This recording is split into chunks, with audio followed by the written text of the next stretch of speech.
தானத்தில் சிறந்தது எது அப்படின்னு ஒரு கேள்வியை கேட்டு தானத்தில் சிறந்தது நிதானம் அப்படின்னு அதுக்கு ஒரு பதிலும் சொல்கிறவங்க உண்டு. நிதானம் ரொம்ப அவசியம். அதுவும் இன்றைய உலகத்துக்கு ரொம்ப அவசியம். இன்றைக்கி உலகம் ரொம்ப பரபரப்பாக போய்கிட்டு இருக்குது. பொறுமையாக இருக்கணும்னு நினைக்கிறவங்களால கூட அப்படி இருக்க முடியறதில்ல. பொறுமையை சோதிக்கிறது மாதிரி பல சம்பவங்கள். அதையெல்லாம் சந்திச்சே தீர வேண்டியிருக்குது. எங்கே போனாலும் க்யூவில் நிற்க வேண்டியிருக்குது. எங்கே போனாலும் காத்துக்கிட்டு இருக்க வேண்டியிருக்கு. ஆஃபீஸ்லேயோ வீட்லேயோ கூட நீங்கள் நிதானமாக பொறுமையாக நடந்துக்க தெரியலன்னா உங்களுக்கு சிடுமூஞ்சி, முசுடு இப்படிலாம் பேர் வச்சுருவாங்க. அது உங்களுக்கு தேவையா? சரி, வாழ்க்கையில் பொறுமைசாலின்னு பேர் வாங்கிறதுக்கு என்ன வழி? முதல் பாயிண்ட், நீங்கள் நினைக்கிறது, எதிர்பார்க்கறது, செய்கிறது எல்லாமே 100% கரெக்டாக நடக்கணும்னு ஆசைப்படக்கூடாது. எதுவாக இருந்தாலும் அதில் ஓரளவுக்கு தவறு நடக்கலாம் அப்படிங்கிறத எதிர்பார்த்தே இருக்கணும்.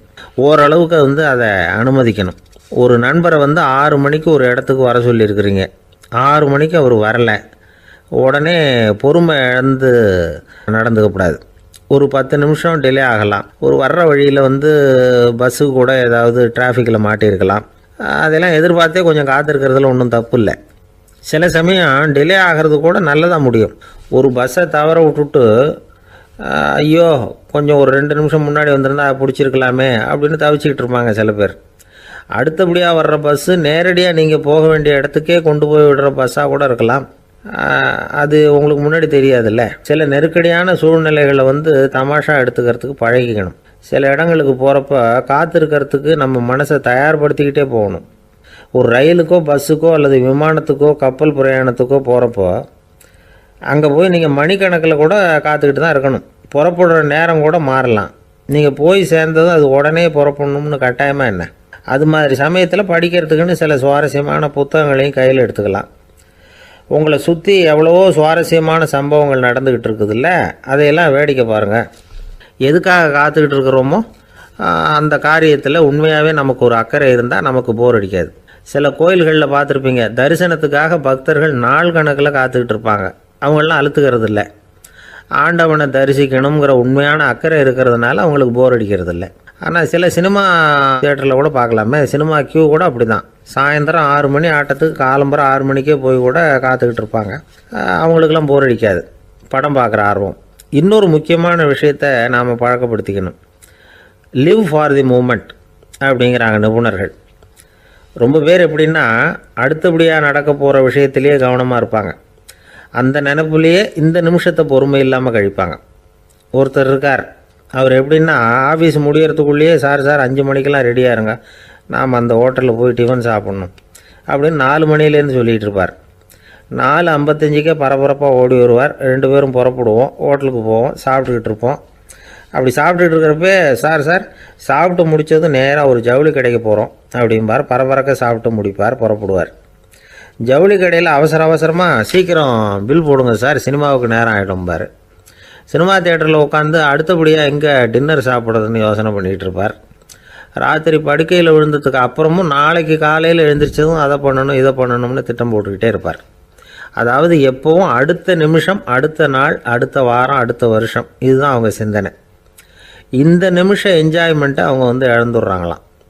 அதனால தான் வாழ்நாள் பூரா பொறுமையின்மை, அவஸ்தை, அல்லல். அதனால் நாம் எல்லோரும் வாழ்க்கையில் நிதானமாக இருக்கிறதுக்கு கற்றுக்கணுமா. அதுக்காக இந்த நிதானத்துக்கு வேறு விதமான அர்த்தம் பண்ணிக்கக்கூடாது. ஒருத்தர் அப்படித்தான் ஒரு தடவை அவருடைய குதிரை காணாமல் போயிட்டு தான். அதுக்காக அவர் கவலைப்படலை, நிம்மதியாக இருந்தார், சந்தோஷமாக இருந்தார். என்ன சார் இது, உங்கள் குதிரை திருட்டு போயிட்டுதுங்கிறீங்க, நீங்கள் கவலைப்படாமல் இருக்கிறீங்களே அப்படின்னு கேட்டாங்களாம். அதுக்கு அவர் சொல்லியிருக்கார், நல்ல வேலை சார், கட்டியிருந்த குதிரை காணாமல் போயிருக்குது. நான் அது மேலே உட்காந்துருக்கிற சமயம் அது காணாமல் போயிருந்ததுன்னா, திருட்டு போயிருந்ததுன்னா நானும் சேர்ந்தில் காணாமல் போயிருப்பேன் அப்படின்னாராம்.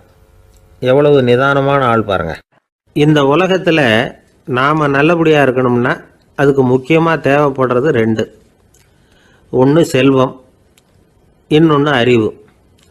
சரி, இது 2ல் சிறந்தது எது அப்படின்னு ஒரு கேள்வி கேட்டால் என்ன பதில் சொல்கிறது? இதே கேள்வியை ஹஸ்ரத் அலி அவர்கள்கிட்ட கேட்டாங்களாம். அவர் ஒரு பெரிய அறிஞர். கேள்வி கேட்டவங்களும் சாதாரண ஆட்கள் இல்லை, இவங்களும் அறிஞர்கள். ஒரு நாள் ஹஸ்ரத் அலி அவர்கள்கிட்ட 10 அறிஞர்கள் வந்தாங்களாம். ஐயா, நாங்கள் 10 பேரும் உங்ககிட்ட ஒரே கேள்வியை தான் கேட்க வந்திருக்கிறோம். ஆனால் எங்கள் 10 பேருக்கும் நீங்கள் தனித்தனியாக பதில் சொல்ல முடியுமா அப்படின்னு கேட்டிருக்காங்க. அதாவது அவங்க ஒரே கேள்விக்கு இவர்கிட்ட இருந்து 10 விதமான பதில் எதிர்பார்க்குறாங்க. சரி கேளுங்க, என்ன கேள்வி அப்படின்னார் அவர். அப்போ தான் அவங்க கேட்டாங்களாம், செல்வம் அறிவு இது ரெண்டுல சிறந்தது எது? இதுதான் கேள்வி. ஹஸ்ரத் அலி என்ன பண்ணார் தெரியுமா? அவங்கள ஒவ்வொருத்தராக கூப்பிட்டார். ஒவ்வொரு விதமான பதிலை சொல்லி அனுப்புனார். முதல்ல ஒருத்தரை கூப்பிட்டார், சொன்னார், அறிவுங்கிறது தீர்க்கதரிசிகள், ஞானிகள், மகான்கள் இவங்களோட பரம்பரை சொத்து. ஆனால் செல்வம்ங்கிறது கொடுங்கோலரின் ஆயுதம். அதனால் அறிவு தான் சிறந்தது அப்படின்னார். ரெண்டாவது ஆளை கூப்பிட்டார். உங்ககிட்ட செல்வம் இருந்தால் நீங்கள் தான் அதை காப்பாற்றணும். ஆனால் அறிவு உங்களை எப்பவும் காப்பாற்றும். ஆகவே அறிவு தான் சிறந்தது அப்படின்னார். மூணாவது ஆளை கூப்பிட்டார். செல்வந்தனுக்கு எப்போதும் விரோதிகள் அதிகம், ஆனால் அறிஞனுக்கு நண்பர்கள் அதிகம். அதனால் அறிவு தான் சிறந்ததுன்னார். அடுத்தவரை கூப்பிட்டார். செல்வம் அடுத்தவங்களுக்கு கொடுக்க கொடுக்க குறையும், ஆனால் கல்விங்கிறது அதிகரிச்சுக்கிட்டே வரும், கொடுக்கறதுனால குறையாது. அதனால் அறிவு தான் சிறந்ததுன்னார். இன்னொருத்தரை கூப்பிட்டார். அறிவுள்ளவன் எப்பவும் அதை அடுத்தவங்களுக்கு வாரி வழங்கிக்கிட்டே இருப்பான். அதனால் அவங்ககிட்ட தாராளத்தன்மை இருக்கும். ஆனால் செல்வந்தன்கிட்ட கஞ்சத்தனம் தான் இருக்கும். அதனால் அறிவு தான் சிறந்ததுன்னார். ஆறாவது நபரை கூப்பிட்டார். செல்வத்தை கள்வர்கள் திருடிட்டு போக முடியும், ஆனால் அறிவை அப்படி திருடிட்டு போக முடியாது அப்படின்னார். ஏழாவது நபரை கூப்பிட்டார். செல்வம் கால ஓட்டத்தில் அழிஞ்சிரும், ஆனால் அறிவை கால ஓட்டம் ஒன்றும் பண்ண முடியாது. ஆகவே அறிவே சிறந்ததுன்னார். எட்டாவது ஆளை கூப்பிட்டு சொன்னார், செல்வத்துக்கு எப்பவும் எல்லை உண்டு, நிறை உண்டு, அளவு உண்டு, கணக்கு உண்டு. ஆனால் அறிவுக்கு அப்படிப்பட்ட எல்லை எதுவும் கிடையாது. அதனால் அதுதான் சிறந்ததுன்னார். அடுத்தவனை கூப்பிட்டார். செல்வம் உள்ளத்தில் உள்ள ஒளியை போக்கிவிடும், இருட்டை உண்டாக்கிவிடும், விரிந்த மனப்பான்மையை குறுகலாக்கிவிடும். ஆனால் அறிவு அப்படி இல்லை, இருண்ட உள்ளத்தில் ஒளியை பாய்ச்சி அதை விசாலப்படுத்துது. அதுதான் சிறந்ததுன்னார். கடைசியாக 10வது நபரை கூப்பிட்டார். செல்வம் மனசில் செருக்கை உண்டாக்குது, ஆணவத்தை ஏற்படுத்துது. அதனால் நானே கடவுள்னு நினைக்கிற அளவுக்கு மனுஷனை தாழ்த்தி விடுது. ஆனால் அறிவு பணிவையும் பண்பாட்டையும் வளர்க்குது. அதனால் அறிவு தான் சிறந்ததுன்னார். ஆக இப்படி 10 பேருக்கும் 10 விதமாக பதில் சொன்னது மூலமாக ஹஸ்ரத் அலி அவர்கள் அறிவு தான் செல்வத்தை விட சிறந்தது அப்படிங்கிறதுக்கு 10 காரணங்களை சுட்டி காட்டியிருக்கார். அந்த அறிஞர் 10 பேர் கேட்ட ஒரே கேள்விக்கு 10 பதில் சொன்னார். நமக்கு வேண்டிய ஒருத்தர் 10 பேர் கேட்ட கேள்விக்கு ஒரே பதில் சொல்லி சமாளித்தார். கேள்வி என்ன தெரியுமா? என்கிட்ட வாங்கின கடனை எப்போயா திருப்பி கொடுக்க போகிற? இதுதான் அந்த 10 பேரும் கேட்ட ஒரே கேள்வி. இந்த மாதம் 26ஆம் தேதி தந்துடுறேன் அப்படிங்கிற ஒரே பதில் சொல்லி அவ்வளவு பேரையும் இவர் அனுப்பி வச்சுட்டாராம். எல்லாரும் போனதுக்கப்புறம் இவரை தனியாக கூப்பிட்டு கேட்டிருக்கிறாங்க. அது என்ன சார் கணக்கு, 26ஆம் தேதி அன்னைக்கு என்ன அதிசயம் நடக்க போகுது அப்படின்னு கேட்டிருக்காங்க. அதிசயம் அன்னைக்கு இல்லை, அதுக்கு முத நாளே நடக்க போகுதுன்னாராம். விவரமாக சொல்லுங்கன்னு இருக்காங்க. வேற ஒன்றும் இல்லைங்க, 26ஆம் தேதி தானே எல்லாரையும் வர சொல்லியிருக்கிறேன், அதுக்கு முத நாளே நான் புறப்பட்டு தலைமறைவாயிட போகிறேன் அப்படின்னாராம் ரொம்ப பெருமையாக. சில பேரை இப்படி சொல்கிறது உண்டு, அடுத்தவங்களை அனுசரித்து நடந்துக்க தெரியல, அவன் என்ன சார் மனுஷன் அப்படிம்பாங்க. சக மனிதர்களோட எப்படி பழகிறது அப்படின்னு தெரியாததுனாலேயே பல பேர் இன்னைக்கு சங்கடப்பட்டுக்கிட்டு இருக்கிறாங்க.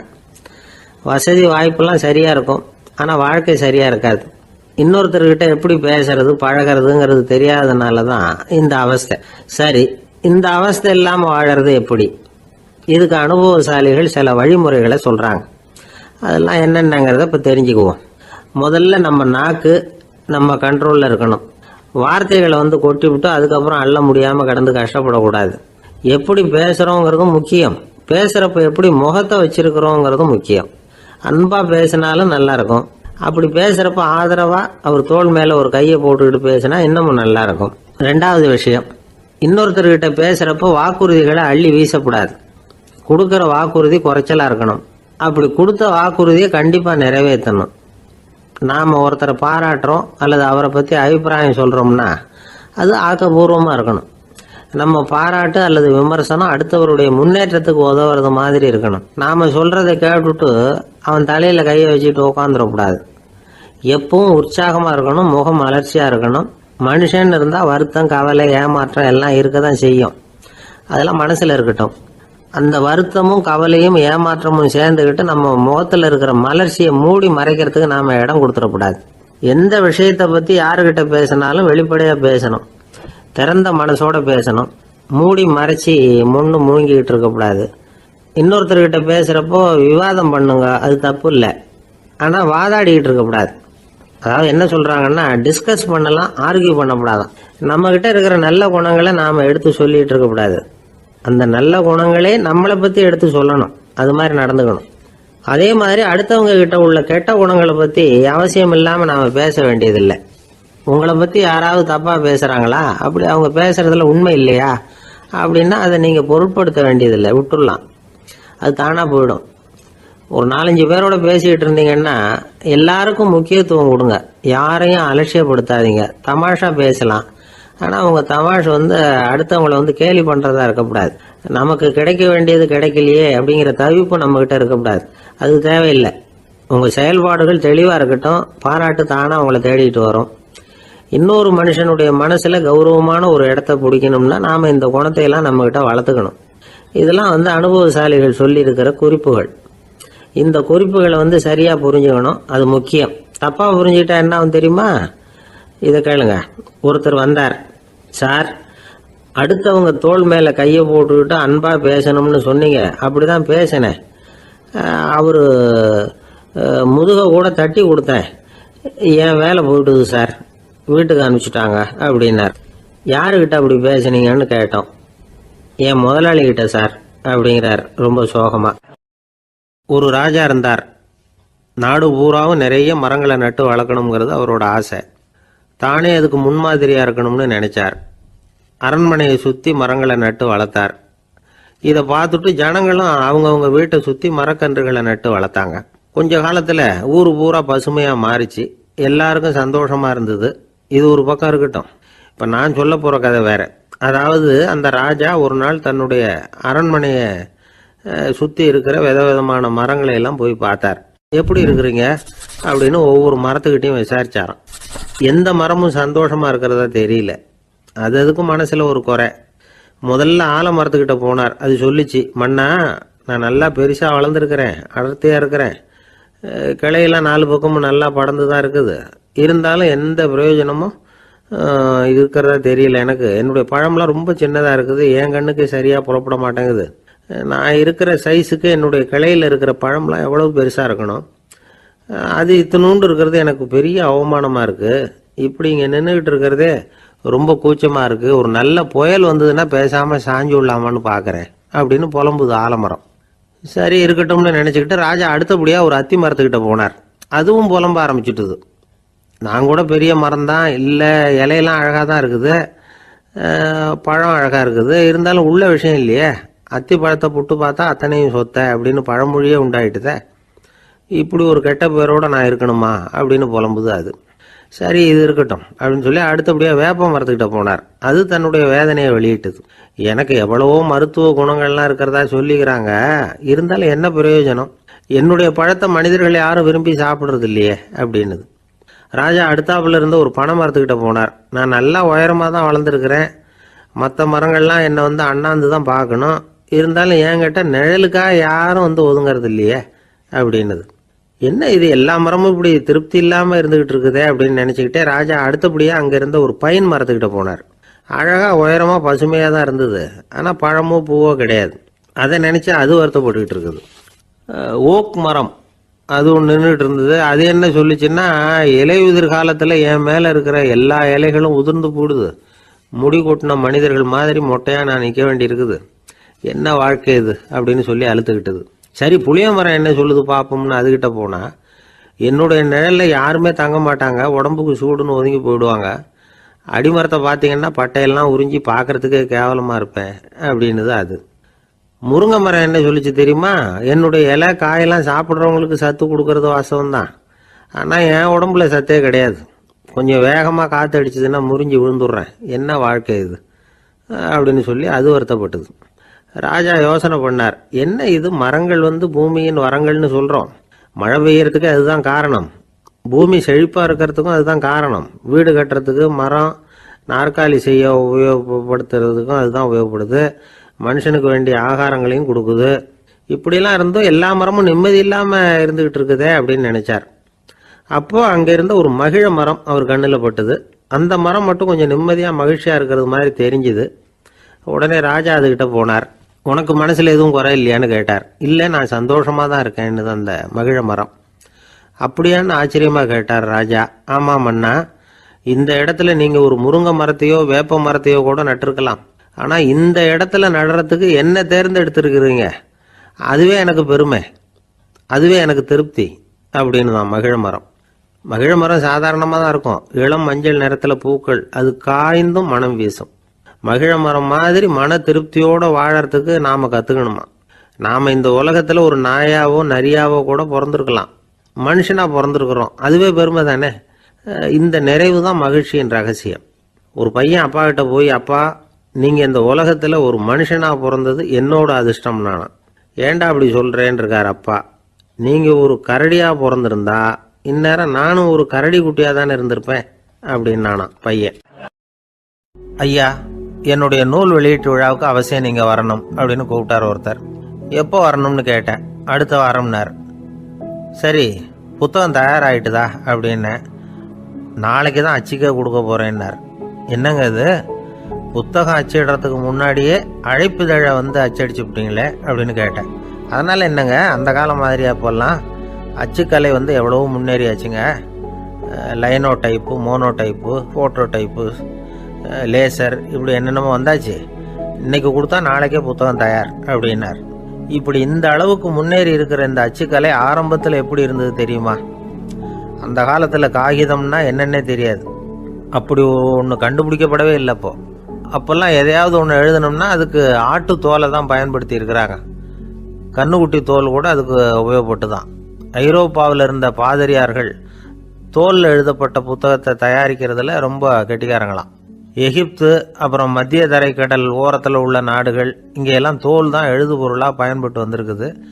ஆனால் நம்ம நாட்டில் ஓலைச்சுவடிகளை எழுத்துக்கு பயன்படுத்தி இருக்கிறாங்க. எழுதுறதுக்கு தோலை பயன்படுத்தினவங்க பிறகு பேப்பரைஸ் அப்படிங்கிற கோரை புல்லை அதுக்கு பயன்படுத்தினாங்களாம்.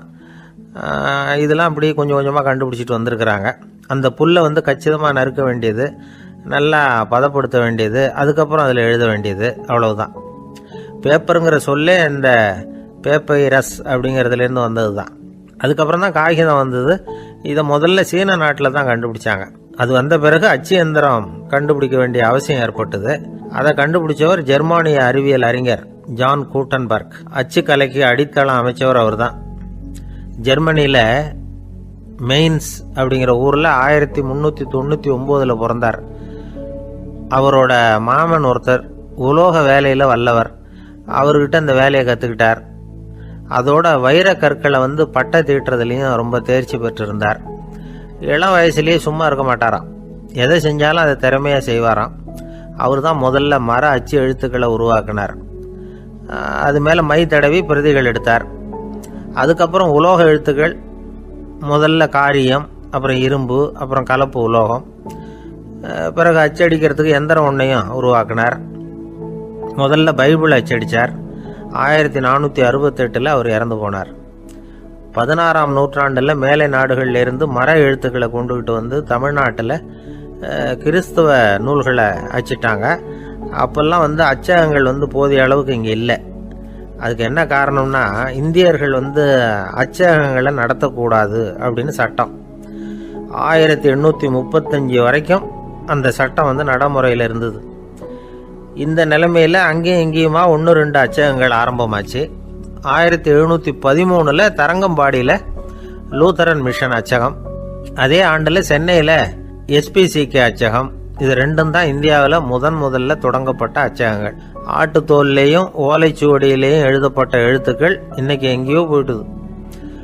ஆனால் நம்ம ஊரில் எழுத்தாளர்கள் நிலைமை தான் ஒன்றும் சொல்லிக்கிறது மாதிரி இல்லை. நம்ம ஆள் ஒருத்தர் சொன்னார், சார் நான் சொந்தத்தில் ஒரு அச்சாபீஸ் வச்சுருந்தேன், இப்போவும் வச்சுருக்கிறேன். அதனால் என்னுடைய படைப்புகளை புத்தகமாக வெளியிடுறதுல எனக்கு ஒன்றும் கஷ்டம் இல்லை. வருஷத்துக்கு ஒரு புத்தகம் எழுதி வெளியிட்டுருவேன். 15 வருஷமாக இலக்கிய உலகத்துக்கு இப்படி சேவை செஞ்சுக்கிட்டு வர்றேன். ஆனால் இந்த வருஷம்தான் வாசகர்கள் எனக்கு பாராட்டு விழா நடத்தி இருக்கிறாங்க அப்படின்னார். இந்த வருஷம் அப்படி என்ன விசேஷம் அப்படின்னு கேட்டோம். இந்த வருஷம்தான் நான் எந்த புத்தகம் எழுதி வெளியிடாமல் இருந்தேன், அதுக்காகத்தான் எனக்கு இந்த பாராட்டு விழா அப்படின்னார்.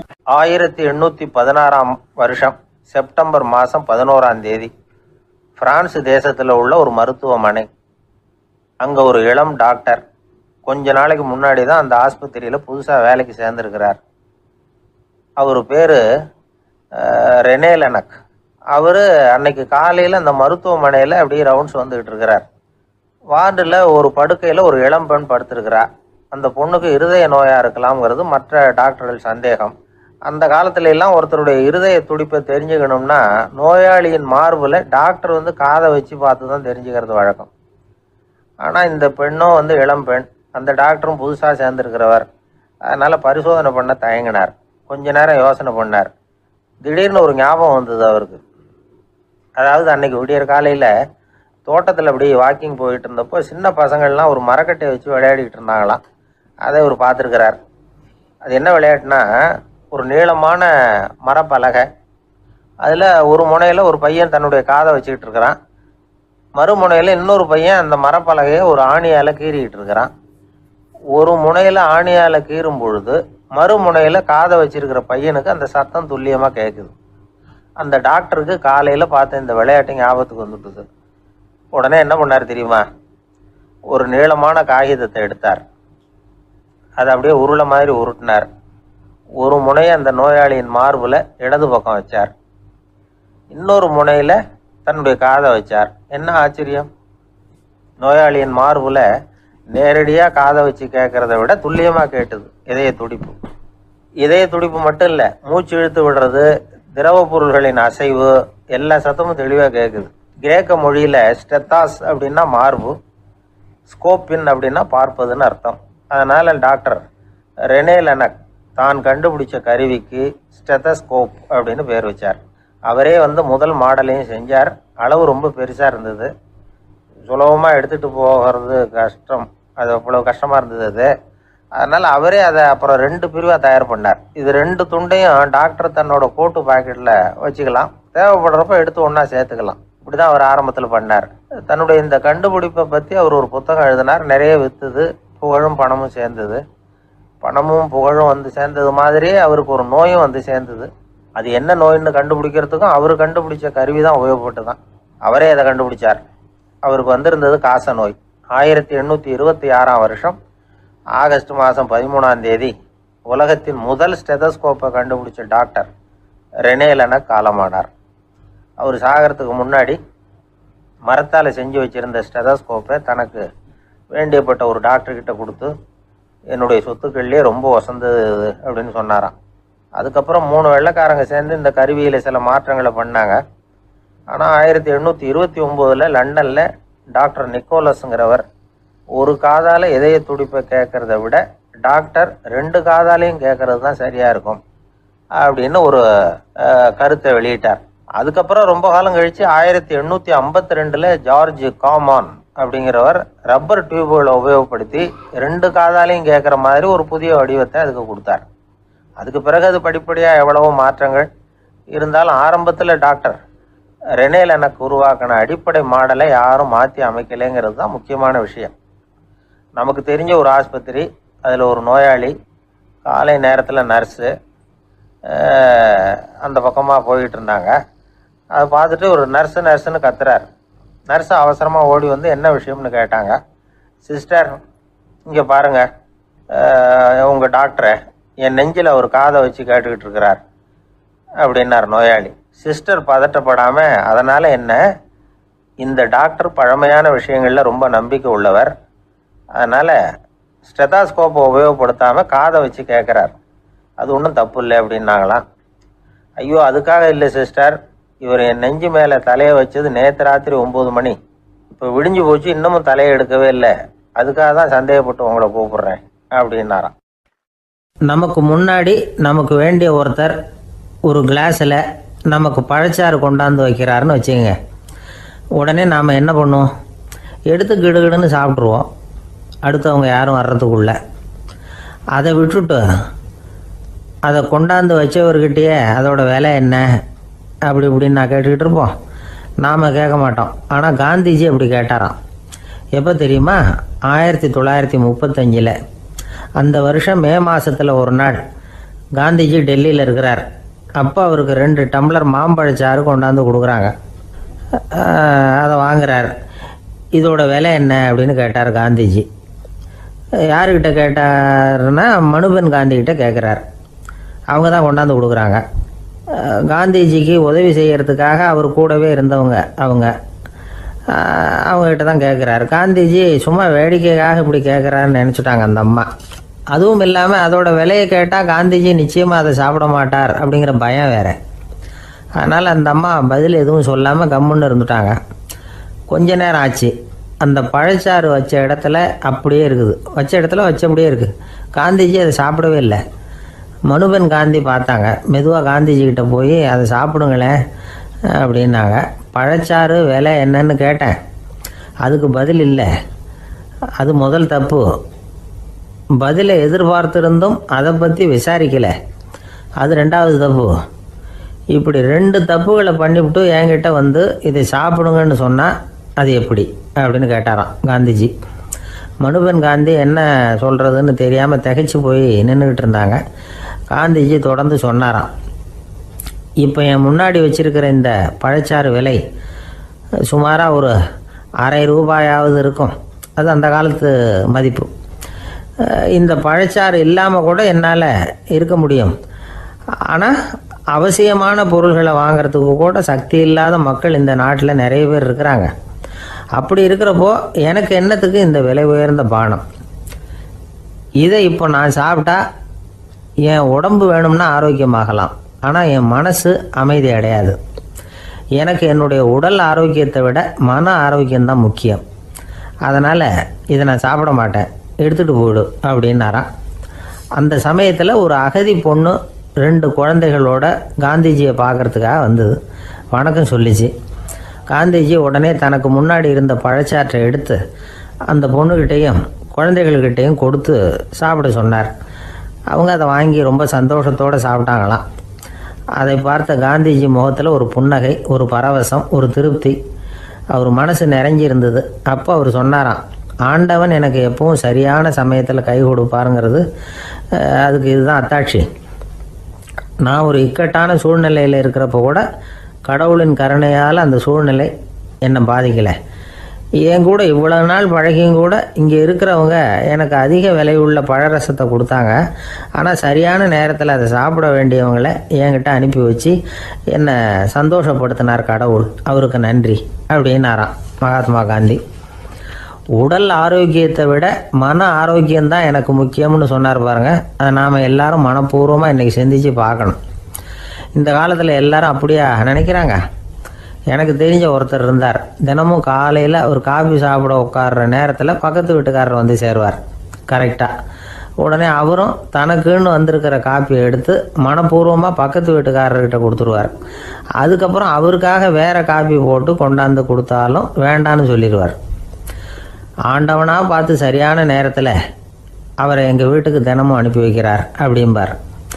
ஏன் அப்படி சொல்கிறீங்க அப்படின்னு கேட்டோம் ஒரு நாள். அதுக்கு அவர் சொல்கிறார், எனக்கு என்னோட உடல் ஆரோக்கியம்தான் முக்கியம். இதை கடவுள் புரிஞ்சுக்கிட்டு எங்கள் வீட்டு காப்பியை சாப்பிட்றதுக்கு தினமும் அடுத்த வீட்டுக்காரனை அனுப்பி வைக்கிறார் அப்படின்னார் அவர். தேசத்து மேலேயும் தாய்மொழி பேர்லையும் செலுத்துகிற அன்புக்கு அபிமானம்னு பேர். தேசாபிமானம்னு சொல்கிறோமே இதுதான். ஒரு கணவன் மனைவி பேரில் காட்டுற அன்புக்கு காதல்னு பேர். கடவுள் பேரில் செலுத்துகிற அன்புக்கு பக்தின்னு பேர். இப்படி அன்புல பல ரகம் இருக்கிறப்போ அதுல உள்ள வித்தியாசம் தெரியாம இடம் மாத்தி அன்பு காட்டினா இடைஞ்சல் தான். சரி, இந்த அன்பை பத்தி விஞ்ஞானம் என்ன சொல்லுது தெரியுமா? இதயத்தை பாதுகாக்கிறதுக்கு முக்கியமா தேவைப்படுற ஒண்ணு இந்த அன்பு தான் சொல்லுது. நெதர்லாந்து விஞ்ஞானிகள் இதை ஆராய்ச்சி பண்ணியே கண்டுபிடிச்சிருக்கிறாங்க. கொஞ்சம் முயல் குட்டிகளை 2 பிரிவா பிரிச்சாங்க. 2 குரூப்புக்கும் கொழுப்பு அதிகமா உள்ள ஆகாரத்தையே கொடுத்துட்டு வந்தாங்க.